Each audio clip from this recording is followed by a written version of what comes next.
आप सभी साथियों को क्रांतिकारी जय भीम, जय संविधान, जय मूल्यवासी, जय हिंद। साथियों, इस देश में लगभग 300 प्लस रामायणें जो लिखी गई है साथियों, और 300 प्लस रामायणों में एक आता है आपका सच्ची रामायण। सच्ची रामायण को सबसे पहले ईवी रामास्वामी पेरियार ने अंग्रेजी भाषा में the Ramayana a true reading के नाम से प्रकाशित किए थे साथियों।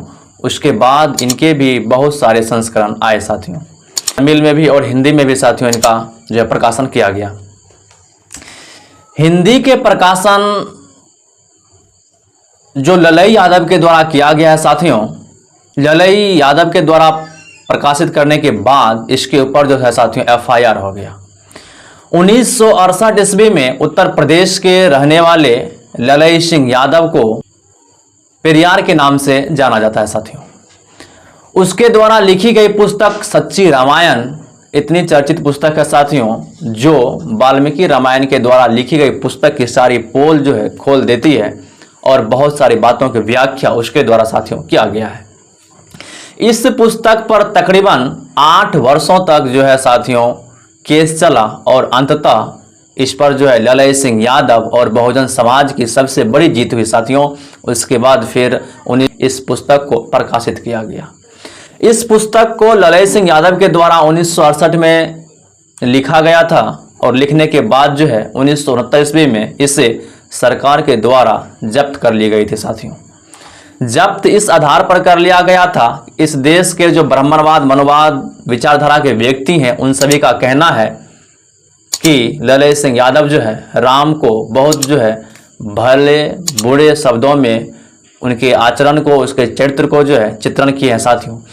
इसलिए उत्तर प्रदेश के सरकार के द्वारा इसे जब्त कर लिया गया था और इसके ऊपर प्रतिबंध लगा दिया था। और उसके बाद साथियों 1969 ईस्वी में इसके ऊपर FIR भी हो गया था साथियों, जिसके कारण उत्तर प्रदेश के हाई कोर्ट में इसके ऊपर केस भी चला और अंततः ललई सिंह यादव की जीत हुई और पूरे बहुजन समाज की जीत हुई साथियों। तो हम लोग देखेंगे किस प्रकार से इस पुस्तक पर FIR हुआ, कितने दिनों तक इस पर केस चला और कितने जजों ने मिलकर इस केस को लड़े थे साथियों। इन सही बातों की जिक्र हम लोग इस वीडियो में करने वाले हैं, इसलिए कि बहुत सारे लोग बोलते हैं यह पुस्तक गलत है, यह पुस्तक इस देश के जो मूल्यवासी है उससे तोड़ने के लिए रचा गया है। तो मेरा मानना यह है कि इस पुस्तक को इस देश के मूल्यवासी को बताने के लिए रचा गया है कि देखिए हम लोगों के ऊपर किस प्रकार से धर्म को तो थोपा गया है और जो काल्पनिक रामायण है उससे किस प्रकार से हम लोगों को वास्तविक दिखाने का प्रयास किया गया है। और इससे हम सारा क्लियर कर देंगे, रामायण हो या महाभारत हो, सबका सब क्या है, काल्पनिक है। तो मैं धन्यवाद देना चाहता हूँ ललई सिंह यादव का, पेरियार का, जिन्होंने इतने बहुत बड़े कार्य साथियों संघर्ष के साथ किए हैं। तो फिर साथियों हम लोग देखते हैं सच्ची रामायण आखिर है क्या। सच्ची रामायण पेरियार की एक चर्चित कृति है साथियों, पेरियार के द्वारा लिखी गई एक चर्चित कृति है। पेरियार रामायण को धार्मिक किताब नहीं मानते थे। पेरियार रामायण को धार्मिक किताब कतई नहीं मानते थे। उनका कहना था कि यह एक राजनीतिक पुस्तक है जिससे ब्राह्मणों ने दक्षिणवासी आर्यों पर उत्तर के आर्यों की विजय और प्रभुत्व को जायज ठहराने के लिए लिखा है। पेरियार रामायण को कभी भी वास्तविक साथियों ग्रंथ नहीं मानते थे। वे मानते थे कि रामायण एक राजनीतिक पुस्तक है जिससे राजनीतिक के तौर पर इस देश के लोग के ऊपर उसका प्रयोग किया जाता है साथियों। यह गैर ब्राह्मणों पर ब्राह्मणों और महिलाओं पर पुरुषों के वर्चस्व का भी उपकरण है। रामायण की मूल अंतवर वस्तु को उजागर करने के लिए पेरियार ने वाल्मीकि रामायण के ब्राह्मणों द्वारा किए गए अनुवादित साहित्य अन्य राम कथाओं जैसे कंभ रामायण, तुलसी की रामायण जिसे रामचरितमानस बोलते हैं, उसके बाद बौद्ध रामायण, जैन रामायण आदि के अनुवादों तथा उनसे संबंधित ग्रंथों का सम्यक अध्ययन किया है साथियों। पेरियार पहले बहुत सारे रामायण को उन्होंने अध्ययन किए। अध्ययन करने के बाद फिर रामायण लिखे the Ramayana a true reading साथियों, जिसमें दिखाया गया है ये सभी बातें काल्पनिक है।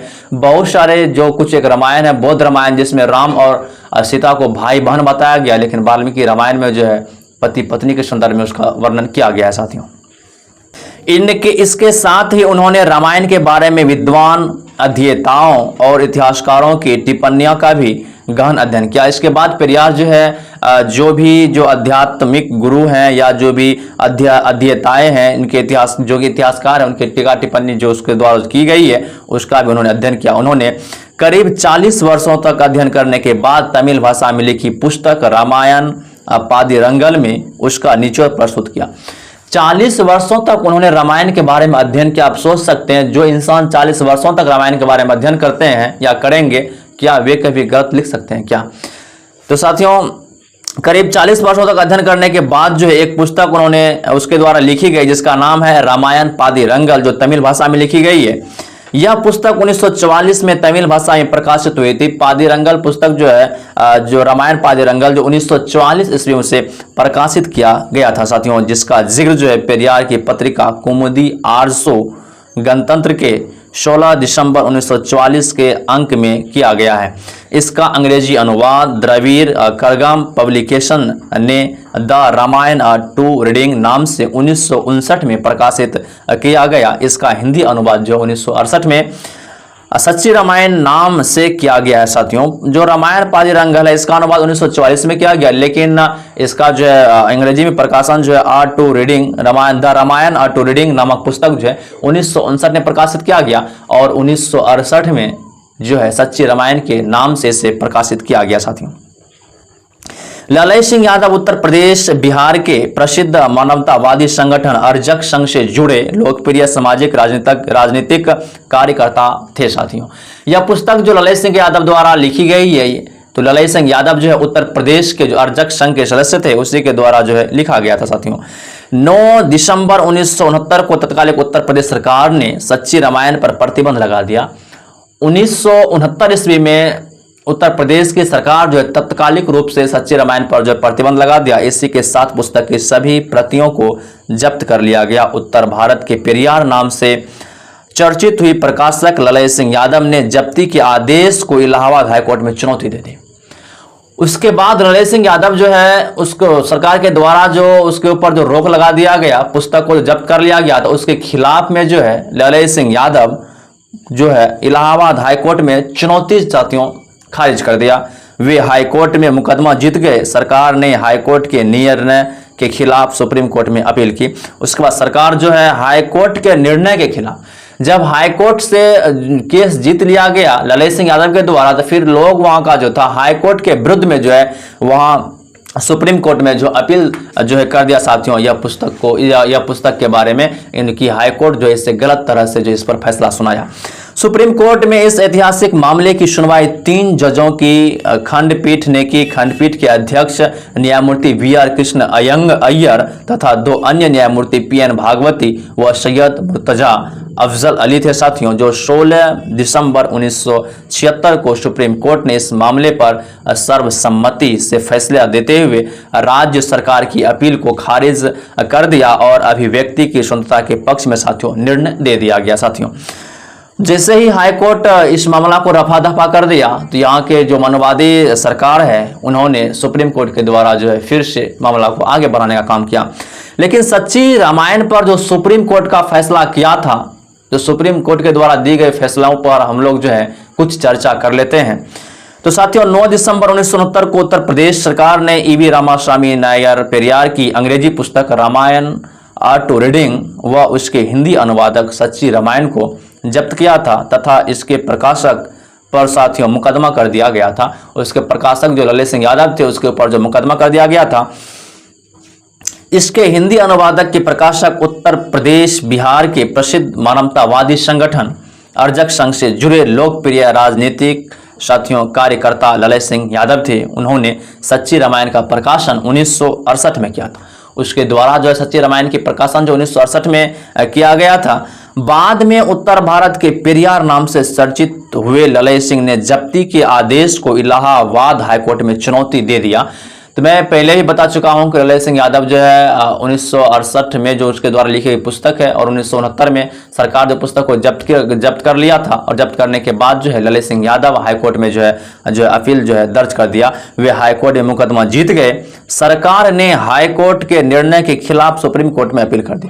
सरकार जो है हाईकोर्ट के खिलाफ कहा, सुप्रीम कोर्ट में जो अपील दर्ज कर दिया। सुप्रीम कोर्ट में इस मामले की सुनवाई 3 जजों की खंडपीठ ने की। खंडपीठ के अध्यक्ष न्यायमूर्ति वी.आर. कृष्ण अय्यर थे तथा 2 अन्य न्यायमूर्ति पी.एन. भागवती और सैयद मुर्तजा अफजल अली थे। सुप्रीम कोर्ट ने भी इन मामले पर 16 दिसंबर 1976 को सर्वसम्मति से फैसला देते हुए राज्य सरकार की अपील को खारिज कर दिया। कोर्ट ने न्यायाधीशों ने अभिव्यक्ति की स्वतंत्रता के प्रश्न को मानव समुदाय की विकास यात्रा के साथ जोड़कर देखा और व्यक्ति एवं समाज की प्रगति के लिए अनिवार्य तत्व के रूप में रेखांकित किया गया। और उसके बाद साथ ही वहाँ जो है मनुष्य की स्वतंत्रता की आज़ादी, अभिव्यक्ति की आज़ादी को देखते हुए उसे जो है न्याय के लिए खारिज कर दिया गया। फैसला 16 सितंबर 1976 को सर्वोच्च न्यायालय की 3 सदस्यीय खंडपीठ के ने सुनाया था। इसकी अध्यक्षता न्यायमूर्ति वी.आर. कृष्ण अय्यर ने की थी और इसके 2 अन्य जज पी.एन. भगवती और सैयद मुर्तजा अफजल अली थे। निम्नांकित सुप्रीम कोर्ट के अंग्रेजी में दिए गए फैसले के प्रासंगिक आदेश जो है साथियों अंशों का जो अनुवाद रहा है साथियों। उसके बाद जो भारत का सर्वोच्च न्यायालय उत्तर प्रदेश राज्य बनाम ललय सिंह यादव जो याचिका करता है साथियों, उत्तर प्रदेश राज्य बनाम जो है प्रत्याशी ललय सिंह यादव था और निर्णायक की तिथि साथियों जो है 16 सितंबर 1976 ईस्वी था साथियों। और पूर्णपीठ कृष्ण जो साथियों अय्यर, वी.आर. भगवती, पी.एन. अफजल अली, सैयद मुर्तजा था साथियों। और निर्णय आया था कि आपराधिक अपीली आधिकारिक साथियों आपराधिक अपीली संख्या 291 और 1971 इलाहाबाद उच्च न्यायालय द्वारा दिनांक 19 जनवरी 1971 ईस्वी के निर्णय और आदेश से विशेष अनुमति की अपील की गई और विधि अपराधिक केस संख्या 412/70 अपीलकर्ता की ओर से डीपी उनियाल तथा ओपी राणा प्रत्यार्थी की ओर से एस.एन. सिंह साथियों।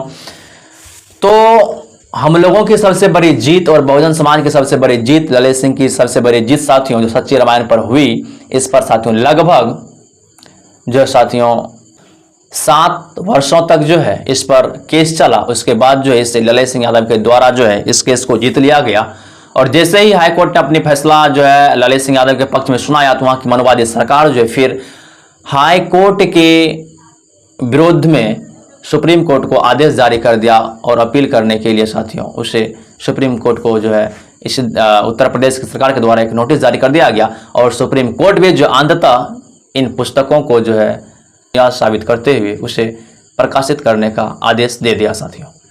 तो ये था पेरियार के द्वारा लिखी गई द रामायण ऑटो रीडिंग और साथियों ललय सिंह यादव के द्वारा लिखी गई सच्ची रामायण पुस्तक, इसकी व्याख्या हम लोग आगे की वीडियो में और भी करेंगे। सभी की क्या क्या किरदार थी, क्या उसका जो आचरण था, इन सभी बातों का जिक्र हम आगे वीडियो में करेंगे साथियों। मिलते हैं फिर नेक्स्ट वीडियो में। जय भीम, जय संविधान, नमो बुद्धाय, जय हिंद, जय मूल्यवान।